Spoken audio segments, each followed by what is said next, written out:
বরবটি তো তোমরা বিভিন্নভাবে খেয়ে থাকো, কিন্তু এইভাবে যদি একবার ভর্তা বানিয়ে খাও, আমি তোমাদেরকে গ্যারান্টি দিয়ে বলতে পারি যে কোনোদিনও তোমরা এই ভর্তার কথা ভুলবে না। তো কয়েকদিন আগে আমি তোমাদের সাথে একটা কচু ভর্তার রেসিপি শেয়ার করেছিলাম, তোমরা প্রায় অনেকেই আমার ভর্তাটি অনেক বেশি পছন্দ করেছিলে। তাই আজকে চিন্তা করলাম যে একটু ডিফারেন্ট ভাবে বরবটি ভর্তাও বানিয়ে দেখাই। তো এইভাবে বরবটি ভর্তা বানানোর পরে আমাদের বাসার সবাই একদম আঙুল চেটে খেয়েছে। আমি তোমাদেরকে প্রমিস করে বলতে পারি যে তোমরা যদি সেম এভাবে বানাও তাহলে তোমাদের বাসার সবাইও এই ভর্তার অনেক অনেক বেশি প্রশংসা করবে। তো প্রথমেই আমি বরবটিগুলোকে খুব সুন্দর করে পিস পিস করে কেটে নিয়েছিলাম। তারপর একটি কড়াইতে দিয়ে দিয়েছিলাম সরিষার তেল। সরিষার তেল দিয়ে সেখানে আমি শুকনো মরিচ বেশ ভালো মতো ভেজে নিচ্ছিলাম।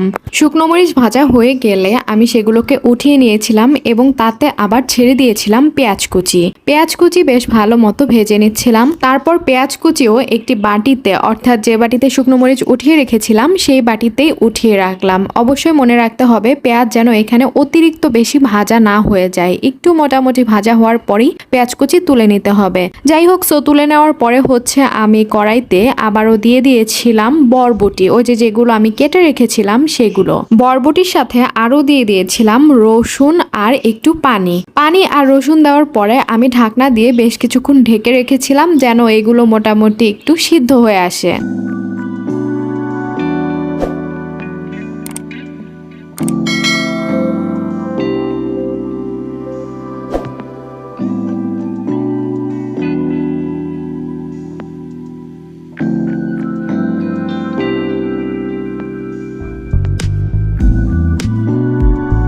তো এই তো মোটামুটি যখন সিদ্ধ হয়ে এসেছিল তখন ঢাকনা উঠিয়ে আমি এখানে আরো দিয়ে দিয়েছিলাম পেঁয়াজ কুচি দিয়ে দিয়েছিলাম হলুদ গুঁড়ো, সেই সাথে তেল। এখন আমি ইউজ করেছিলাম সরিষার তেলই, মানে তখনও সরিষার তেল আমি ব্যবহার করেছি, এখনো আমি সরিষার তেলই দিয়ে দিচ্ছি। যেহেতু এটা ভর্তার আইটেম, সো সরিষার তেল তো অবশ্যই দিতে হবে পুরো ভর্তাতেই, কারণ সয়াবিন তেল দিয়ে তো ওইভাবে আসলে ভর্তা করা হয় না এবং খেতেও আসলে ভালো লাগে না। যাই হোক, তো এরপর ভালো মতো বরবটিগুলোকে আমি একদম নেড়ে চেড়ে নিচ্ছিলাম। তো এ পর্যায়ে আসলে বরবটিকে একদম ভালো মতো নেড়ে চেড়ে ভেজে নিতে হবে, না হলে কিন্তু ভর্তাটা একদমই পারফেক্ট হবে না যদি আসলে কাঁচা কাঁচা থেকে যায়। তো আমরা কিন্তু নানা ধরনের ভর্তা করে থাকি, যেমন মাছ ভর্তা, শুটকি ভর্তা, এটা সেটা, তবে বরবটি ভর্তাটা কিন্তু আমরা খুব কমই করে থাকি, মানে করাই হয় না বলা যায়। সেজন্যই আমি ভাবলাম যে বরবটি ভর্তাও কিন্তু অনেক মজা হয় যদি ভালো মতো করা হয়, সো তোমাদের সাথে শেয়ার করাই যায়। তো আমি তোমাদেরকে আসলে ব্যক্তিগতভাবে অনুরোধ করব তোমরা এই ভর্তাটা বাসায় করবে অবশ্যই, না হলে কিন্তু বুঝবে না যে কেমন মজা আসলে এই ভর্তাটা।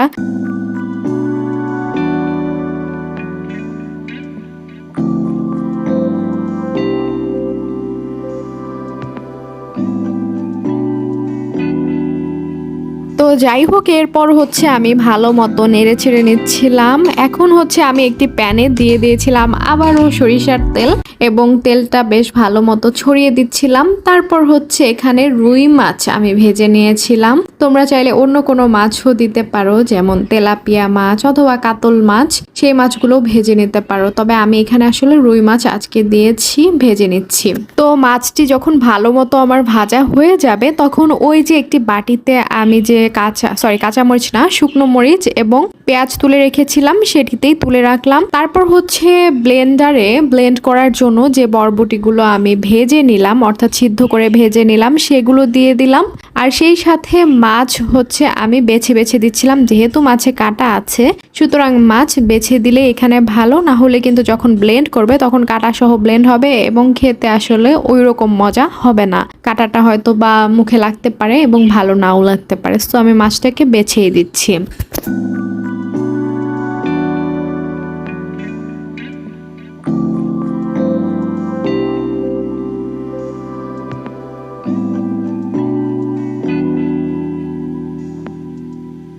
তো এই তো মাছটা বেছে নেওয়ার পরে আমি এখানে আরো দিয়ে দিয়েছিলাম শুকনো মরিচ, ওই যেটা আমি তেলে নিয়েছিলাম। শুকনো মরিচ দিয়ে দিয়েছিলাম ধনে পাতাটা তোমরা সবসময় অবশ্যই দেওয়ার ট্রাই করবে, তাহলে কিন্তু আসলে ফ্লেভারটা ভালো আসবে না, কারণ ভর্তায় আসলে ধনে পাতাটাই মেইন বলা যায়। তো এখন আমি ব্লেন্ডারে এই সবগুলো একসাথে ভালো মতো ব্লেন্ড করে নিব।